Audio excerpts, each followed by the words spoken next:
부적절한 선택을 후회하게 될 거야. 널 찾아낼 거야. 무슨 수를 써서라도. 빨리 얘기할게.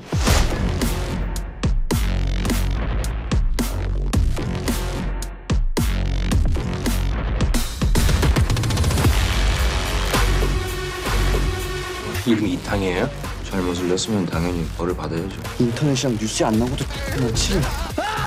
니들이 뭔데? 사람 죽여본 적 없잖아요.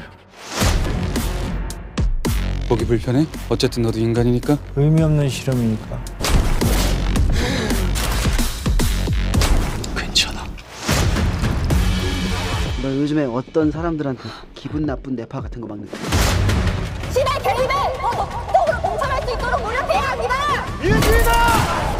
저기요. 난 혼자 일합니다.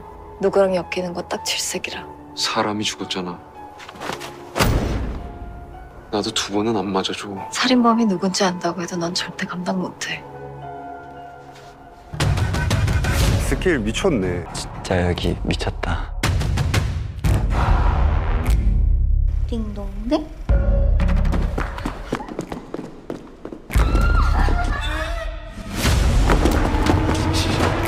이 쇼 언제 끝내시겠습니까?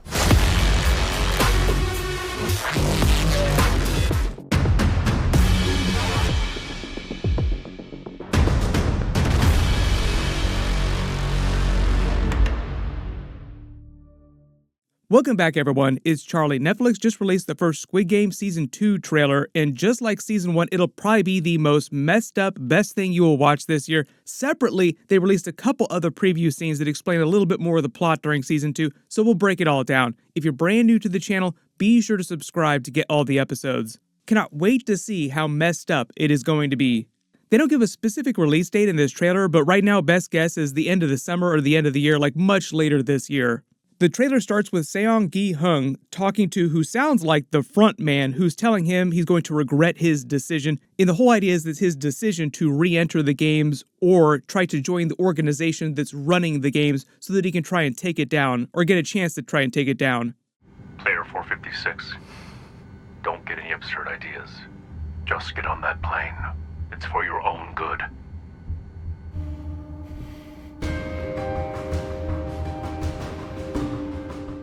And it sounds like, at least at the beginning of the season, the front man has no interest in helping him take down the games, but that might change during the course of the season. It depends on what the front man's arc is going to be in Season 2.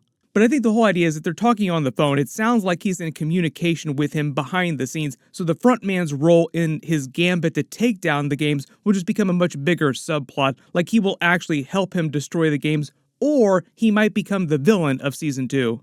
When they started revealing the front man's backstory during Season 1, they implied that he was only working for the games because he felt trapped in that lifestyle and his brother had been looking for him. Like something happened to him, he got into the games, but then got stuck in the games, like he never left. He basically won a previous version of the games at some point and then just went on to work for the organization that was running the games, like he became trapped in that lifestyle. It wasn't totally clear if he completely drunk the Kool-Aid though. And it just sounds like Gi-hung is planning to do something similar to that as well. Like that will make it easier for them to help each other out if the front man is going to help him. Like he'll try to work for the organization, maybe.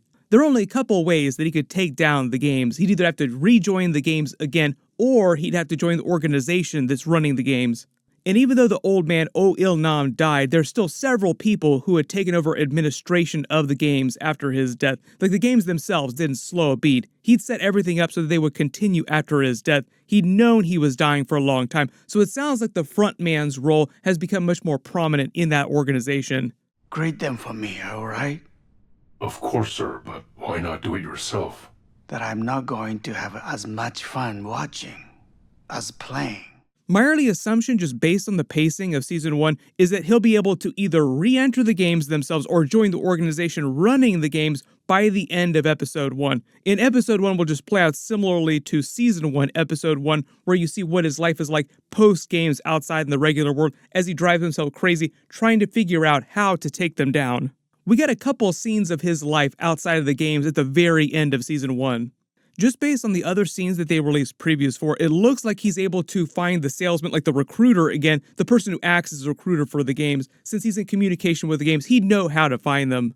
During one of those final scenes in Season 1, he saw the recruiter in the middle of recruiting another random person on the street, like he'd been recruited at the beginning of the season. As he rushed to try and stop them, the recruiter had been able to take off, but he did take the contact card for the games from the man, so that's probably what leads him to the recruiter after this, because you see them sitting here.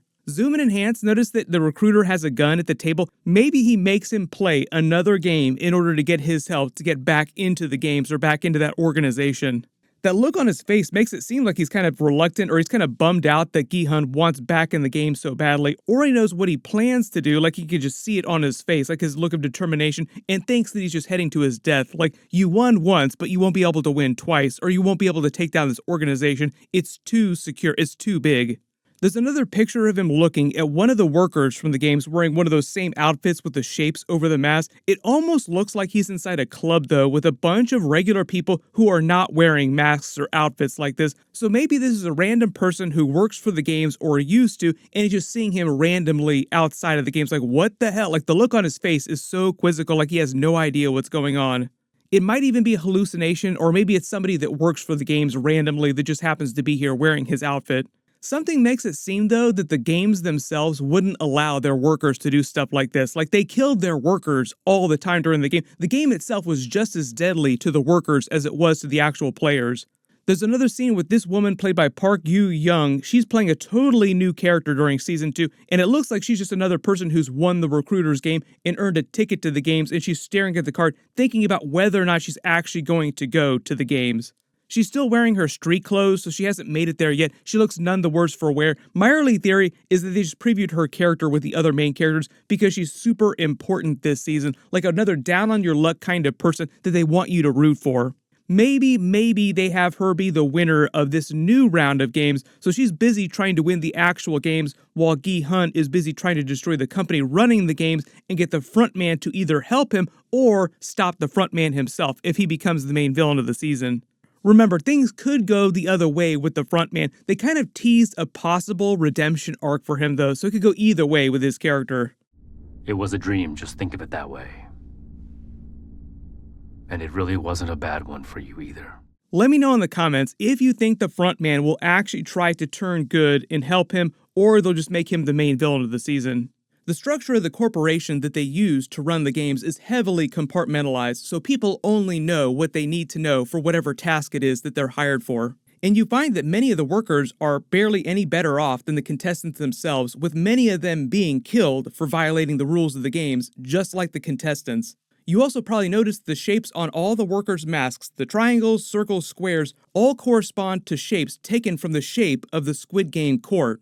The actual Squid Game logo is also depicted as the hair clip on the giant doll in the first game. During that first recruitment slap game that everyone plays, all the contestants always choose the blue tile, even when they get to play another round. And here's another big one too. Most of the characters who wind up dying big WTF deaths foreshadow their own deaths in really karmic ways. Karma does play a big role in the series. Ali steals from his boss even though he was owed all that money, but then later winds up being betrayed by Sang-woo, who steals all of his marbles. Yeong-su jumps off a bridge to avoid being killed by gang members and then later himself dies after stepping off the glass bridge. Early on, the female main character threatens to slash a man's throat, then later dies after Sang-woo slashes her throat. Sang-woo, who had previously tried to kill himself, later saves his friend, the main character, by sacrificing himself. The main character even swears on his own mother's life, then finds that after he's won the game and returned to their apartment, she's died. Also during the final episode, he winds up asking that banker to borrow 10,000 won, which is another callback to the time at the racetrack where he tried to get his 10,000 won back from the attendant. Like, hey, could I get that back, please? When the police officer is rifling through all the files on the Squid Game Corporation, he finds that the games actually started in 1988 because that's when the first winner was crowned, and even though the old man dies in the finale, the other businessmen still continue the games as if nothing has changed, and the front man is still alive doing his job. It's not really an Easter egg, but really WTF moment that was also revealed by the creator. He said that making the series was so stressful that he lost 6 teeth. So it's almost like he himself was playing a Squid Game of sorts. But if you spotted any big Easter eggs or WTF moments that I didn't talk about during the video, just write them below in the comments. What's probably going to happen is we'll get that full trailer by this summer, but they might drop a few more teasers before then. Next week is the Super Bowl, or if you live outside the United States, the American Super Bowl, which tends to be trailer fest. Like, there are so many trailers for so many big things. I'll try to do videos for like all the really big stuff. In the Pogba. They're not wearing the official Deadpool knee pads. I know they don't wear knee pads, but they sure as do now. I'll have Jose's head for this. Jose! See, when you make a sequel, you have to double down on your promotions or you just get buried by Infinity War. We should be getting that first big Deadpool 3 trailer with Wolverine. That'll give us a better idea of what the actual story is. I've done a couple of teaser videos because they've been releasing footage for a while, so be sure to enable alerts for my channel so you don't miss any of those, because there's going to be a bunch of big stuff coming. Click here for that last big Deadpool 3 teaser trailer, and click here for all the big Easter eggs from Squid Game Season 1. Thank you so much for watching, and I'll see you guys in the next one.